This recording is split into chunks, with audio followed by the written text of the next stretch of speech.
Today's episode is brought to you by Venmo. Look, no matter how your favorite team does this season, there's still one way to feel like a winner, and that's with Venmo. That's because when you use Venmo to transfer $50 or more to a DraftKings DFS account for the first time or the first time in 3+ months, you'll get $25 in DraftKings bonus credits. Terms apply. Just go to DraftKings.com/Venmo offer to activate your offer. Then choose Venmo to add funds to your DraftKings account, add $50 or more, and boom! 25 bonus credits will appear in your DraftKings account if you're eligible. This offer is only good through February 15th, 2026, or while supplies last, so don't fumble your chance before time runs out. Here's the deal. Venmo is a fast, easy way for you to add money onto DraftKings. And if you don't have a Venmo account yet, don't sweat it. You can download the app and sign up in minutes. So what are you waiting for? Just add $50 or more to your DraftKings DFS account with Venmo, and you'll get $25 in bonus credits. Go to DraftKings.com/Venmo offer and go get that bonus. Gambling problem? Call 1-800-GAMBLER. In New York, call 877-8-HOPE-NY or text HOPE-NY at 467-369. In Connecticut, help is available for problem gambling. Call 888-789-7777 or visit ccpg.org. 18 plus in most eligible states, but age varies by jurisdiction. Eligibility restrictions apply. Void where prohibited. One per customer. Minimum $50 transfer from your Venmo account to DraftKings DFS account. $25 reward issued as non-withdrawable DK Dollars site credits that do not expire while rewards last. 20,000 total transfer redemptions available. See terms at www.draftkings.com/Venmo offer. Ends February 15th, 2026 at 11:59 p.m. Eastern. Every day at Sierra, you'll find top brand apparel, footwear, and gear for 20 to 60% less than department and specialty store prices. And during clearance time at Sierra, those incredible prices are 40 divided by 2.5, carry the 1, even lower. And when you shop clearance at Sierra, you can save a whole lot more on everything you need to get active and outside. That's a lot of saving. Epic brands, vast selection, teeny tiny prices. That's Sierra. Visit your local Sierra store today or shop online at Sierra.com. Chris Cody, I really need you to be a strong leader today because I've got two things happening that feel cruddy, okay? And I need you to lead us here on this. One is I've got Lewis roaming around here saying how badly he needs this Chiefs money on Sunday, okay? I've got on the television, I can't believe what I'm seeing on the television. It says Chiefs must-win game, and I'm like, it is this week? The Chiefs have a must-win game, but for Lewis, it's a must-win game. For all of us, it's a must-win game, Dano. But Lewis has like 17 kids. Yes. Lewis is the only one in the office muttering, "I really need that money," while walking past me as if he doesn't think I can hear him. Like I can feel that off him at all times, but it usually doesn't come out of his mouth. So the Chiefs game is a big game. But the other problem I have is, and I've been in negotiations with Udonis Haslem, and he's expensive, and Mike's not helping. He's not helping things because I need someone to oversee the punishments in this league, and I don't know what Mike was doing today, but he's just wearing a Raiders sweatshirt and saying he's Pete Carroll, and that no one has honored the punishments more than Mike Ryan has. Okay. I have honored every single punishment, no matter how difficult, and today is probably the most challenging thing I've ever had to do since freedom. Get the hell out of here. I have to chew gum during the show. The show just started. Shouldn't you be? Do you know how much gum I usually chew during the show? Zero. There might be times during today's show where I have one, maybe two pieces of gum in my mouth while I'm talking. A lot of squatting too. That is a choking hazard. It also represents a 200% increase in chewing gum that's in my mouth during these shows. Well, no, it's more than 200%. You went from 0 to whatever it is. That's an infinite. 700%. More. You're the president of the United States now? Playing with percentages. Hey, Dan, are you excited for 50-year mortgages? That's how we're going to solve all this. A 50-year mortgage. I mean, if you think about it. Yeah, I just did. It's as good as an idea as Zaz's let's rest players in the first half and make them play the second half. I'm dying on that hill. You just sound like quite literally. You just sounded like you were dying on a Civil War hill. Bayonet in your chest. What happened to you? Was that? I don't know. No, but you and Ethan. Look, the amount of cream cheese that you're costing Meadowlark is why I can't pay Udonis Haslem to govern this punishment list. Couple of lucky J's. This is the Dan Le Batard Show with the Stugotz podcast. Tony's taunting me during the break, saying Udonis Haslem has become Diana Rossini's grandpa Santa on the phone, that it's an empty threat that doesn't mean anything to anyone around here on the punishments. And Mike Ryan is actively, and this is disrespectful, and it's an act of resentment, honestly, that shouldn't express itself this way. I think he's Pete Carroll today. This doesn't feel like a real punishment, but the only one who gets punished is me, is because every time I'm talking, Mike is whispering into his headset, 57's the mic. 57's the mic, while covering his mouth with his play sheet, and he's trying to distract me from doing the show while also doing Pete Carroll, not like Daniel Day-Lewis as Pete Carroll. He's not leaving character. Let's settle down. Take the air out of the ball. HB die. Big gap. That's what he's been doing every time I'm talking. Blitz and a safety. Run duo. He's doing it when I'm trying to give points and while I'm talking and trying to organize the show. So the team is actively playing defense against me today on a legitimately good content day, because 24 hours later, how silly does this show sound? Laughing at the Warriors and celebrating the Miami Heat. 24 hours later, I don't know that I've heard someone do what Norman Powell did yesterday, where he's like, just put my name on the quote, that's a bad loss, where that's something fans say. I rarely hear players say of losing to other professional players, man, that's a bad loss. I love it. And he didn't even leave it at that. He said it's a bad loss. That's a really bad loss. How often do you hear, he's right, you're losing to... Loved it. What did you love? I loved that he came out and said that. Yeah. Why are we? It's a professional team. You know, they got guys who know. No. That's a really bad loss last night. Good for you, Norman Powell. I like you even more now. The headline is Heat waste big lead, wilts in fourth quarter in quote very bad loss to undermanned Cavs. Mobley is not there. Come on, man. Mitchell's not there. Like, that's not their team. Garland's not there. That's not their team. That's not what I thought the Heat's bet. Like, you can't. You're undefeated at home. Like, explain that to me. So it's a very bad loss. And they were 5.5-point favorites in the game with all of the Cavs back home, because the Cavs were – that's as close to tanking as a team will do overtly, is it not? Just sending its starters home like that. Zaz, you know about that Naquan Tomlin? That's a made-up name. We want to do a spelling bee on Naquan. How do we spell it? I mean, I know. The way y'all looking at me. I'll take a try. I'll take a stab. Here we go. N-A-Q? Nope. You sure? Thanks for playing. That's how you spell Saquon. Very bad loss, Norman Powell says. You guys will, I'm not saying it's the rarest of things, but it's normal for fans to say, wow, that's a bad loss. You rarely hear it in the locker room where a player will say that of other professionals. Generally, they respect the other team's backups. No, I like it. I wish sometimes a player would come out and say, yeah, that's a really bad loss. That team sucks. We should have won. Sometimes you do hear that when it's a team that's actually bad as opposed to a team that sat all of its starters. But I'm with Zaz, man. I like the accountability. I like this. Hey, man, we're not going to shirk this. We dropped the ball. They were up double digits in the first half. But then I'm watching the game all night, and I'm like, this doesn't feel right. It's a lot of ISO ball. They were so sloppy. So much isolation from the Heat, even when it was working for them. And then the other thing was, at one point I looked at the person next to me, I'm like, is this the Jared Allen game? Yeah. Because he looked like Hakeem down there. Everything around the rim, I'm like, you can't keep falling for an up fake from Jared Allen. Make him make a shot over you. Yeah, and this is a substantive difference between whatever Ware is athletically that Bam isn't, but what Ware is defensively that Bam isn't. Like, this is not a minimal piece that's out for the Miami Heat. But regardless, yesterday we were out here loud and proud on what the Heat are going to be, because they were undefeated at home and they're still scoring an incredible amount per game. But you lose that game, and then Steph Curry does Steph Curry at Wemby, and 24 hours later, we all sound ridiculous talking about basketball in 24-hour terms. This is a punishment for you. It's a punishment for you.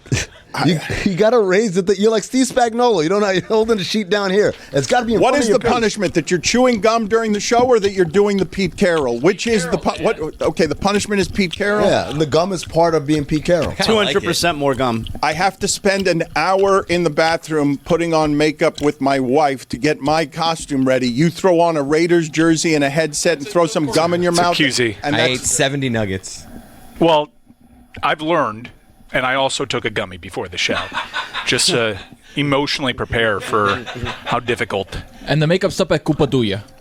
I mean, what do you want me to do? There are punishments on the bucket board, and I take the punishments and I do the punishments, and I've done more punishments than anybody else. All right, so when you say, what do you want me to do, it doesn't surprise me that you don't wait for an answer and then you tell me what the answer is on what do you want me to do. Hey. What I want you to do is respect the audience and the punishment. Excellence is not an act. It's a habit. Respect the punishments and the audience by putting some effort into We are a watched and listened to show, an entertainment option for people, and you're cheating the punishments and the audience when you do the Pete Carroll this way. You should be ashamed of yourself. Give me a break. Can you give me a break? Anyway, the basketball stories. Take your time. He called a timeout. That's the same sound as the penalty box. Don't distract me. Be on my team, please. Someone here be on my team. He called a timeout. What do you want me to do? The NBA has 10 games in. You have blow up the Clippers. He's so distracting. Yeah, no, he's been doing it in my ear. It's been private. It's been private. I've just been holding the private communications button, chewing in his ear. Just chewing in my ear and also putting the play sheet over him, and it sounds like a faraway air traffic controller when he's like, no, 79's the mic. 79, No, stop doing that 59's to the me. I mic. don't like I'm just doing it to you. They dropped the D lineman? No, this is what I'm saying. It's meant to distract me. I'm thinking in my ear, talking to you guys. I'm like, you don't put a D lineman in the mic. Why? Drop it back to nose tackle? You're confusing me with the defense. What is the nose tackle doing in coverage? One time, Gino. One time. So I'm having an argument with the show in my head, and this is what it's like to be in an insane asylum where you hear voices in your head because it's not just chewing gum. He's also throwing mock plays at me, decoy plays at me. It's not just normal plays. You got to be ready, Dano. So I've got blow up the Mavs, blow up the Clippers, okay? You got Mark Cuban getting back into management, going to have some reportedly more voice around the Mavs as they try to fix what Amin is calling a crater trade. You have the possibility of your franchise being doomed for 30 years. Amin is shouting from the mountaintops, do you know what's been done here? We're sitting here watching the smoldering crater, and Amin's saying, hey, it's a lot worse than this. This is now. It's hard to dig out of this if Cooper Flagg doesn't end up becoming Luka. So you got blow up the Mavs. You got Jason Kidd. Can we play this sound? You got Jason Kidd saying, the Mavs coach. Go ahead and play the sound. And this will drown everyone in leadership in Dallas if they continue to underestimate how mad their customers are. Like, this is not the America to insult your customers when they pay a lot of money to support you by telling them to move on when they don't want to move on. Okay, hit it. We can only hope that we don't have to go through that again, because it was a little disrespectful, because the guys are playing hard and they're trying to win. And so with that chant during when we're shooting free throws, it's 30 on the clock. But understanding that they got their point across, the fans, but we have to move forward. I understand the healing 15. process for the fans. But these guys are playing hard. Ever since the trade, 10 seconds on these the clock. guys have given everything. You got a timeout. You're clear. Zaslow, when I hear Jason Kidd, and he doesn't mean this as lecturing, he's going to protect his players, but this bubble is getting smaller and smaller that these guys are allowed to exist in. Bubble! And they're in the rarest of places. They're in, our customers are coming to the arena and they kind of hate us, and it's not because we're bad. They just want a place to kind of hate something because of how mad they are. Not a lot of teams play at home that way. I totally hear everything you're saying, and I understand it can be hurtful for the franchise where, let's say, you want to try and acquire a free agent, and then they think, wow, do I want to go there where our own fans are going to hate us every game?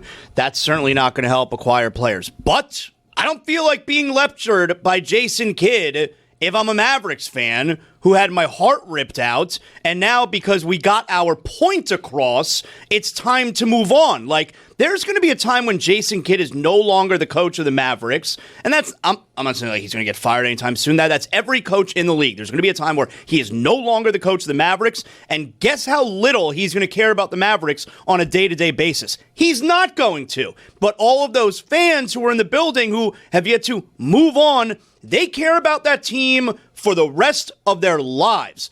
Don't tell me not to be angry and to move on. All right, tighten it up.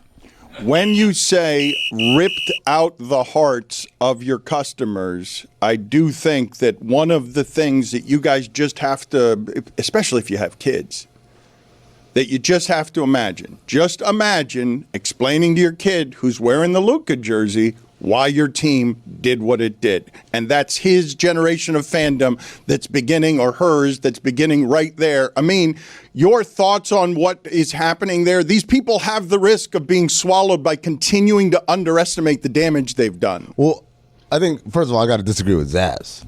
Like, Jason Kidd's point is apt. Regardless if Nico is still there or not, that has nothing to do with anybody on the floor. Matter of fact, none of them even have control over that. They are all subordinates to a decision that is happening far above them. So how does, it's not, he's saying don't chant it. He's saying the game's on the line and our guy is on the free throw line. What's going on? Our guy's on the free throw line. Why are you distracting him? Why are you actively giving him negative energy? Yeah. PJ Washington had nothing to do with this, and that's the question right there. So I agree with Coach Kidd. It's like, there's a time and place to do it, and that was the wrong time. So is the team 3-9 because the fans are being mean? They weren't booing, like, boo, you guys suck. They're saying, fire Nico. That's very different. Let me ask you, though, I mean, is there another team in the league presently playing at home under the hostility I'm speaking of? It's not that we're mad at you because we think you're bad. This is a place for us to vent at what you did to us. They're also bad, by the way. No, I mean, obviously not. There's no team that even comes close to this because, again, nobody has ever pretty much done a deal like this in real time. So don't tell the fans to move on. But, again, like, hey, if you want to boo Nico, if you want to boo Patrick Dumont, sure. Even if you want to, like, boo the team, but the game was not in hand, It was in the balance. The guy has a chance to make free throws and win this game. Why are you actively playing defense against that? I think that's the point. And to that point, like, at what point is it going to be enough? Right? It's the whole season? Probably when the team's season good. After that? Probably when they're good. So what if they're not going to good for another 5 years? But guys, the reason I keep thinking that this is being underestimated emotionally, it's just super rare for a fan base to want to punish its team because it's mad at its team because they want to blame somebody. So we don't care if we win during this season because miss the free throws because bleep all of you. That's why I'm going to the game, to go and get into the crowd and have my outrage fed so that I can have lighter fluid. The country's paying attention to me. We have a bonfire in Dallas. Mark Cuban's rushing into the rescue. I got it. I'll save them. And everyone in Dallas is hurt, wounded, and lashing out at the home team. So Zaz, a comp is when Portland had the quote-unquote jailblazers, right? Their players were getting in trouble, getting arrested. Meanwhile, the team also wasn't so good, right? That's a situation where I'm like, okay, you can boo them. Yeah.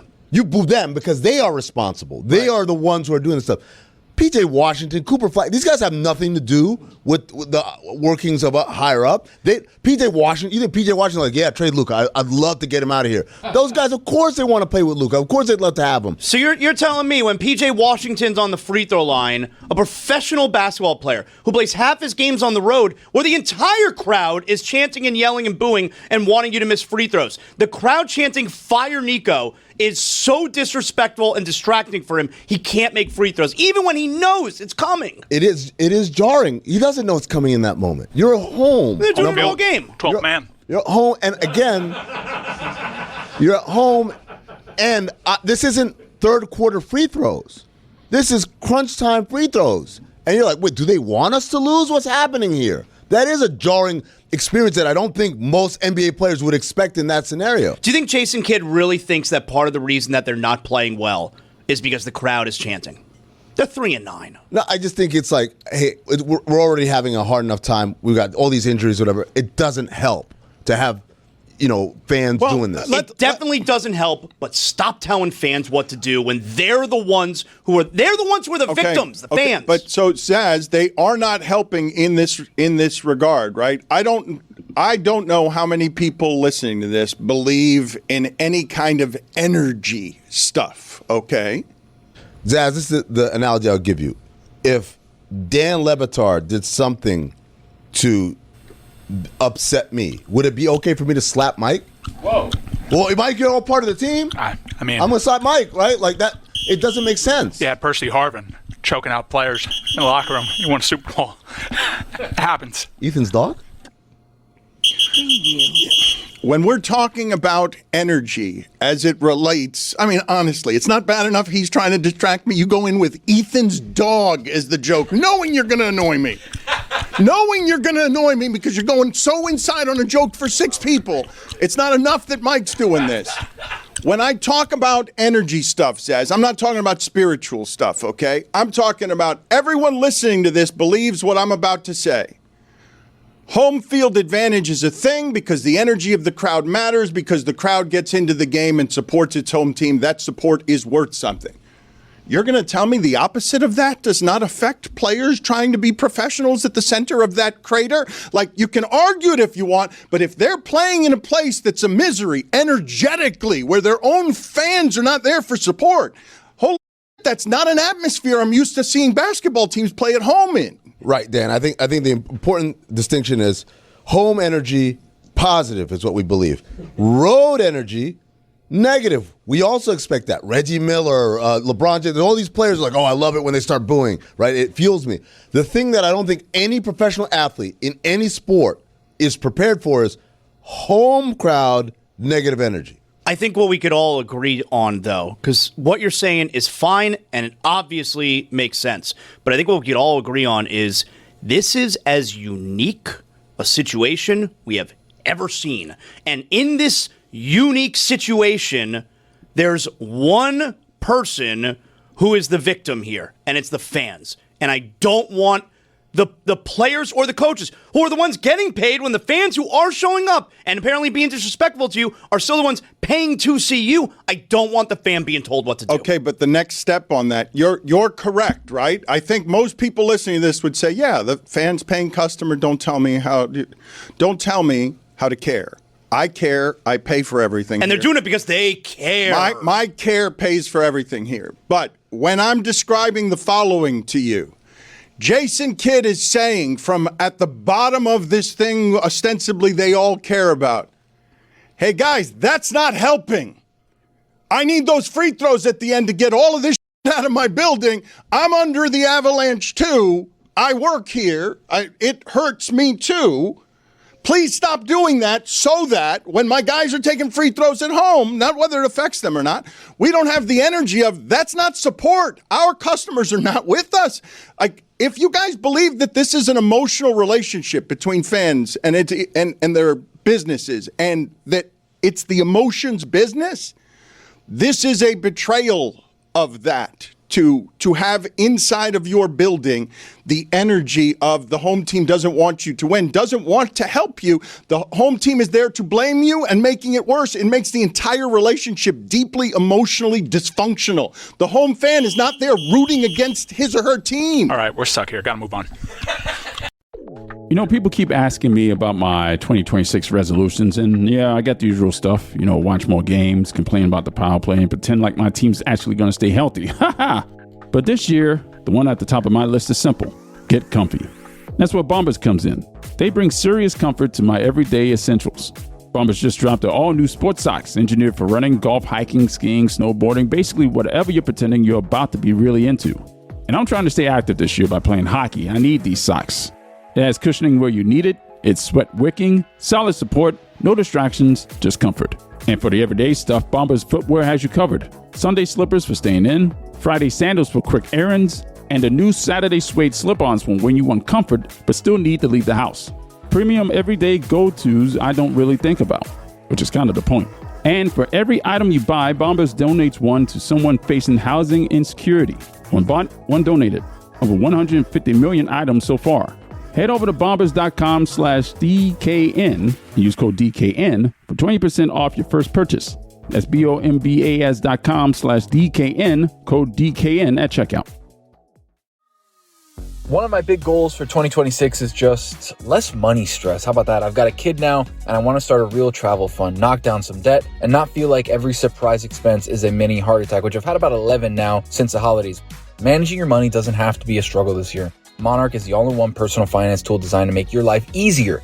It brings your entire financial life, budgeting, accounts, and investments, net worth, and future planning together into one dashboard on your laptop or phone. Start the new year on the right foot financially. After the chaos of the holidays, Monarch has been my full financial reset. I can actually see what I'm spending, set realistic budgets, and track goals I'll stick with past February. It even tells me what goals are doable based on our real numbers, which I desperately need.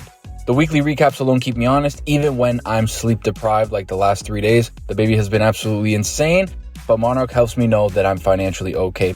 Monarch help users save over $200 per month on average after joining. This new year, achieve your financial goals for good. Monarch is the all-in-one tool that makes proactive money management simple all year long. Use code Dan at monarch.com for half off your first year. That's 50% off your first year at monarch.com with code Dan. The stage is set. The college football playoffs are here. Every snap, every drive, every touchdown, DraftKings Sportsbook, the #1 sportsbook for live betting, puts you right in the middle of the action. From real-time wagers to season-ending thrillers, DraftKings keeps you locked in from kickoff to the final whistle. Download the DraftKings Sportsbook app and use code DAN. That's code DAN for new customers to turn $5 into $200 in bonus bets if your bet wins. In partnership with DraftKings, the crown is yours.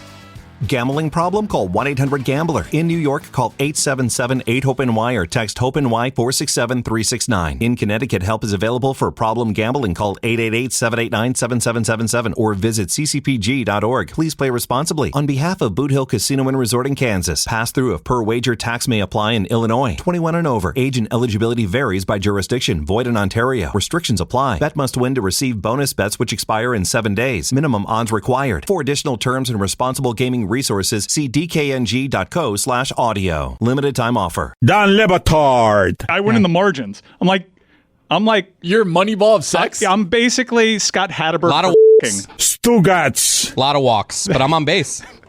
When it comes to sex, I'm lot of Scott foul Hatteberg. Other dudes, they can be Giambi.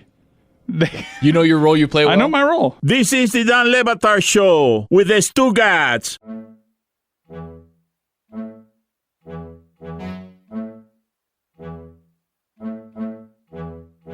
Well, and it's probably why you need to blow it up. Run game not working. Like, we need to start. Okay, so what does that look like? What does that look like? GM Jazz comes in. He's like, all right, the full gambit of everything's at my disposal. What do I do? I would trade Anthony Davis today.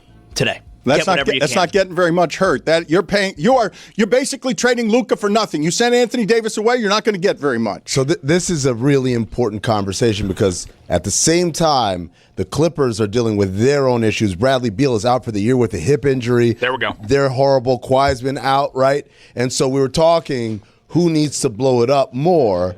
The problem is the Clippers, because of the Paul George deal from way back, still owe picks, so they can't blow it up, even if they got a zillion assets in return, because if they go bad into the toilet, you know what happens, Dan? If they go in the toilet, the OKC's going to get the good picks. The best team in the league, it's amazing, gets like the #1 overall pick. Meanwhile, Dallas actually owns its pick this year, but after this year, it turns into swaps and pick obligations. So this is the time right now. You push a red button in Dallas, You've given yourself an opportunity to start building something. You're not going to get equal return, Dan, as you asked right there. But they had their pick this year. At this point, it's not about making up for other mistakes. It's not that they're not going to get equal return. Right now, you will be trading what you got for Luka, what you told everybody in the league was the future that we get for Luka. You'd be trading it at its lowest value in the career of Anthony Davis. Dan, you can't keep digging a hole and thinking if I dig deeper, maybe I'll get out of the hole. Jason Kidd told us to move on. So move on from the awful trade. Anthony Davis is a top 75 player all time. You trade him for nothing, and what are you going to get for him, Amin? Dan, this is the moment. It's more about the timing than it is what I'm going to get for him, right? If I wait until his value goes up, I may have jeopardized the one small window of time. We've got a very tight window to turn keys and push that nuclear option. Outside of that window, we can't have that option available. So it's more about the timing, and whoever comes in to take control, you can't be worried about what the other guy before you did to mess us up. All I can do is do the best thing moving forward from this point on. And right now, the best thing moving forward, probably for Dallas, 11, 12 games in, is blow it up. On the Clippers end of it, though, you're talking about they don't have the luxury that Dallas has to get their first round pick, right? So it's not good for them to blow it up this season. The problem is they're already in the toilet, right? Kawhi is going to be out for who knows how long. He's got a foot sprain and an ankle sprain. The team is just not good. Bradley Beal out for the season. Like, you have all these things that are pushing, the inertia is pushing you that way anyway. Why not? And I know Tom Haverstraw wrote this in the summer. What do you say? Go trade Kawhi Leonard. Go get somebody else. Go trade him to the Pelicans for Zion Williamson. Like, there's plays to be made that, yeah, you're not going to be exactly what you need, but like, you got to get out from the hole that you're in. So there is a blueprint for this. The Nets, when they traded for Paul Pierce and Kevin Garnett and Jason Terry, they had all those picks going out unprotected, all those pick swaps. And so once they figured out, oh, this isn't working, all you can do is build like the most rugged, competitive team. The picks are gone. You can't save that, but all you can do is build a team that's going to be healthy and available and win games in the short term to make sure those picks are the 10th pick as opposed to the second pick. Can I just stop all of you for a second, okay? Because I know we run from 10 games to 10 games in sports with just blinders on, and so many people not that long ago wanted Bradley Beal. And now Bradley Beal has sabotaged a couple of different plans, and in the middle of those plans, I don't want to just skip past this Clippers part of it. Pablo detonates a bomb in the middle of that. All of us are a little confused by why would the Clippers trade Norman Powell for Kyle Anderson and Kevin Love when he's an important, almost all-star on three delicate pieces there that nobody trusts before him. You guys are telling me after I thought that the Clippers had a championship chance last season, the way that they finished the season 33-13 and could have beaten any team in the league, and it wasn't an asinine opinion to have, except but for it's the Clippers and you can't trust Kawhi Leonard or James Harden in a Game 7. You guys are telling me 6 months later all of the Clippers stuff is done and we can pronounce it now, given specifically the part that we're ignoring, which is OKC is totally overwhelming. Totally overwhelming. I mean, tell them about John Collins. Yeah, they didn't trade for Kyle Anderson, Kevin Love. It was a three-way deal. They got John Collins from Utah in that deal. Thank you for the addition. The Clippers, you're telling me, are now a nuked thing, fried thing, finished as a product, blow all of it up, when I was not asinine in saying that team could have won the championship, the one that headed into the playoffs last year. No, 100%. And they played so well to end the season. The problem is that's what it is for championship windows with guys in their mid-30s, right? The window is open one year, and then the next year it is completely shut. And then you're looking around saying, not only do we have an issue with the NBA who's looking up under every crevice we got about the aspiration situation, Kawhi is not even healthy now. James Harden's okay, he's good, like you can get something for him. Zubats has been bad to start the year. Like, Norman Powell's not there. John Collins is an okay piece off the bench. Like, what do you have in the Clippers organization? It's a really old team. Leonard, Harden, Bradley Beal, Brook Lopez. They got Chris Paul's corpse. You know they have Chris Paul's corpse coming off the bench? Dan, I did a bit a long time ago about Doc Rivers' decision tree process. It's like, hey, did you play for me 100 years ago? Oh, come back, welcome to the Clippers, right? And it's funny, he's not there anymore, but it's still the same kind of thing. When you're playing scrapbook GM, like, oh, I remember him. Remember when he was good somewhere else? Look at the names he just said. Other than John Collins, who's young?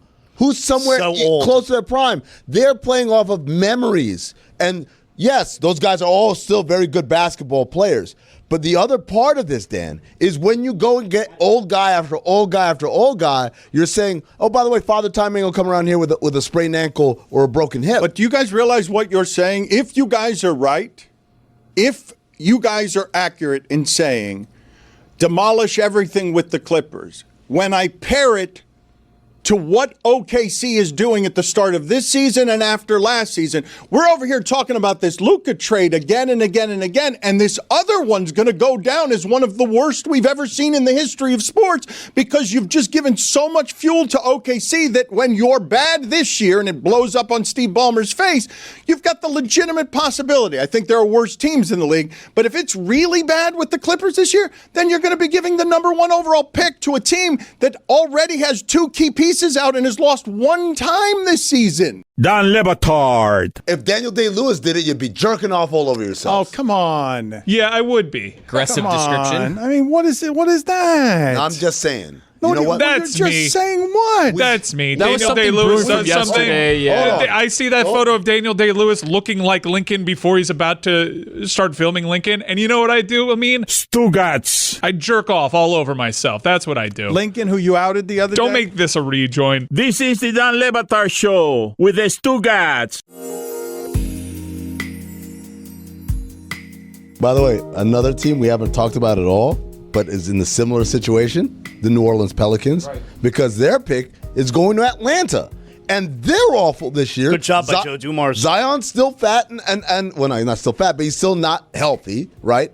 And Derek Queen, while he looks like a good player, is not certainly all isn't- NBA. Yeah, he's not enough to lift the Pelicans beyond where they're at right now, which is a 2-9 team. And so this, Dan, is just like the ballad of, hey, when you give away a pick without protection, you are playing the most dangerous game in basketball. By the way, it's not just this pick, this 26th first-round pick that the Thunder have from the Clippers that's unprotected. They also have their pick next year. It's a swap next year, but like, if the Clippers are really bad again, the Thunder get it again. Zaz, this is my whole Nico thing. It's like, you can't tell me that Anthony Davis in 1 first-round pick, even if you think Anthony Davis is the best thing since sliced bread, you can't tell me that was good enough value when the Clippers are still paying off for Paul George. They still have like installments left on their layaway plan. See, my biggest thing with that was also there was no time in that conversation that Nico Harrison said you're also going to give us Austin Reeves. Like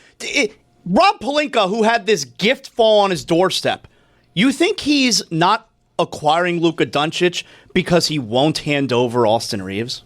Do you think Rob Pelinka is going to be the guy to say, hey, I could have had Luka. Well, Yeah. why didn't you? Right. I didn't want to give up Austin Reeves. It's inexplicable, right?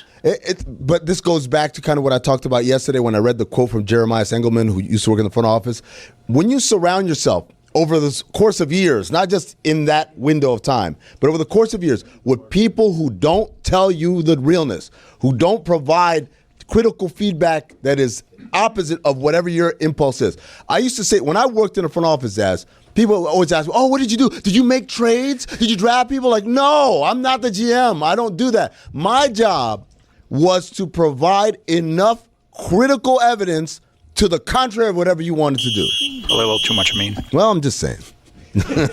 Play the Barkley sound here because he is defending Nico Harrison. And like I am probably remiss in falling into the trap that we do with all of the NBA soap opera, which is blow up the Clippers, blow up Dallas. Nobody pay attention. That's Jokic putting up 55 to end the Clippers last night. That's like 90% true shooting, by the way. No, but I'm good player. The top 2 players that I believe that all of us would say for the last 3 years, the best 2 teams in the league are OKC and Dallas, and Boston snuck in there with like this spaceship that just took threes better than everybody else. Let's run a play for Roy.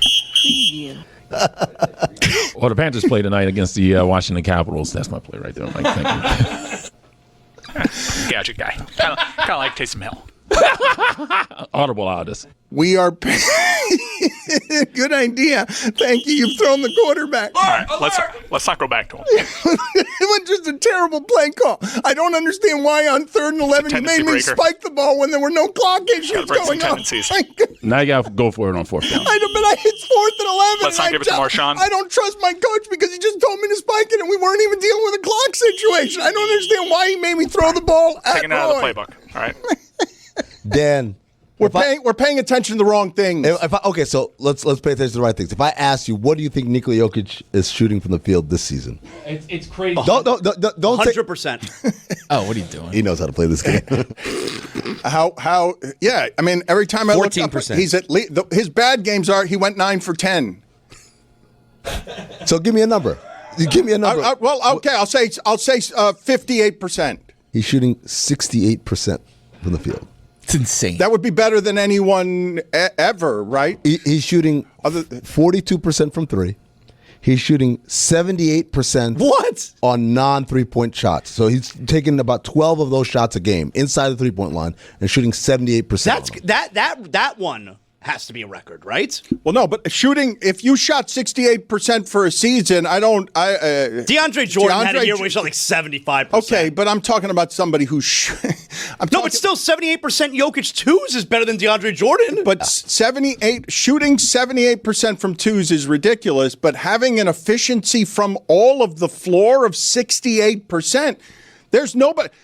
Michael Jordan's best seasons would be at 58%, 57%. There's nobody on 2-pointers. I think Jordan was pretty high, obviously on 2-pointers, but not that high because again, that would be a record field goal percentage. That's not sustainable. He can't do that. LeBron's best season was the one in Miami where he shot 58% from the field because he decided that season I'm not going to play a game that allows for inefficient shots. Jordan, LeBron, good stuff.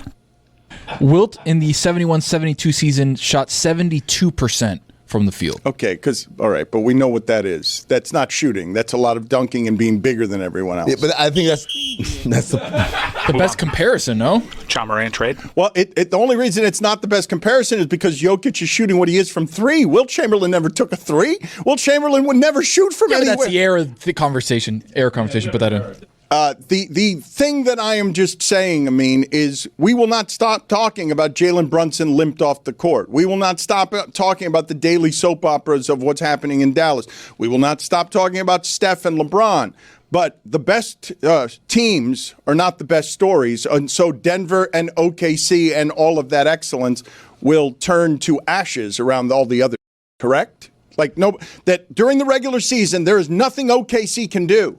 That maybe threaten the record of 73 wins in a season, but there's next to nothing OKC can do that will matter. Their regular season is not interesting to the public. No, you just named it. Like threatening the 73 wins, that's the thing, and they're certainly on pace for it. And I think the manner in which they're winning, I mean, again, they beat the Lakers, who have been good this year, and everyone's been really excited and inspired by them. They smacked them, and again, Shai Gilgeous-Alexander scores 30, and again, he doesn't play the fourth quarter. And so at some point, this is going to sound kind of crazy, it becomes bad TV because if every game is a blowout, then it's really hard to keep people tuned in.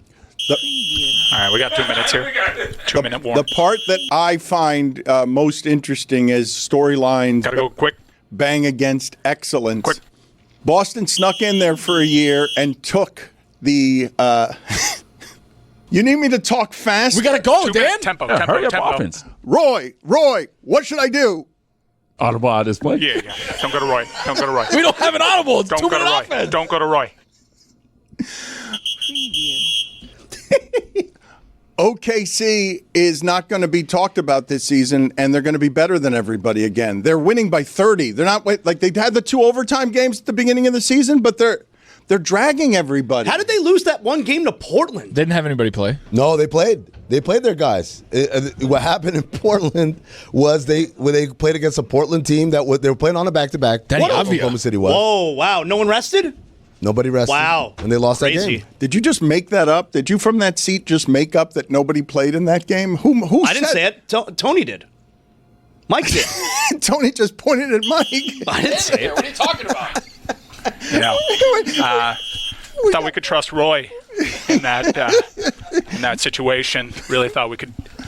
Yeah, Drop the ball. Thought we could trust him. Have a lot of I don't regret. understand. It starts with me. It's I made the call. I made the call to go to Roy. Panthers didn't play last night. I should have known that. He's a lot like Leroy Hoard. You need 3 yards, he'll give you 3 yards. You need 4, he'll give you 3. And I just got to do a better job there. I thought the fans were great. A couple calls didn't go our way. What do you think about the probably stayed on basketball way too long, especially with the CFP rankings. That's bread and butter right there. That's our identity. We'll talk politics, so push away the remainder of our audience. Next segment. All right, kicking things off with Smirnoff, the official vodka sponsor of the NFL and the number one vodka in the world. Chris Cody, you're here. Smirnoff! Wow, you're on the money with Smirnoff. Smirnoff! Chris, you know what goes great with Smirnoff? Smirnoff! Yes, but I'm really talking about game day fit. The style's got to match the vibe. Smirnoff! All right, here's the deal. Game day is everything, and that's exactly why your fit has to match the occasion. Smirnoff! Starting this December, Smirnoff is giving fans 21 and over the chance to score limited edition Smirnoff commission merchandise from some of today's top creators, including Kayla Jones, Gavin Matthew, and Aleli May. Smirnoff! Here's the kicker. One lucky fan will take home the grand prize, a trip to the biggest game of the offseason. Plus, one fan will win Aleli May's one-of-one game day jacket. Wow. The merch will be dropped on select dates from December to January 21, and it's all courtesy of what brand? Smirnoff! That's right, Chris. Fans 21 and over can head to Smirnoff Socials to learn how to sign up. And don't forget to grab a bottle of Smirnoff vodka, number 21 at your local retailer. Smirnoff! Please drink responsibly. Smirnoff! Number 21 vodka distilled from grain, 40% alcohol by volume. The Smirnoff Company, New York, New York. Please do not share with anybody under legal drinking age. Smirnoff! No purchase necessary. Must be legal U.S. resident, 21 or older. Sweepstakes starts 12/15/2025 at 12 a.m. Eastern and ends 1/23/2026 at 11:59 p.m. Eastern. See official rules at program website.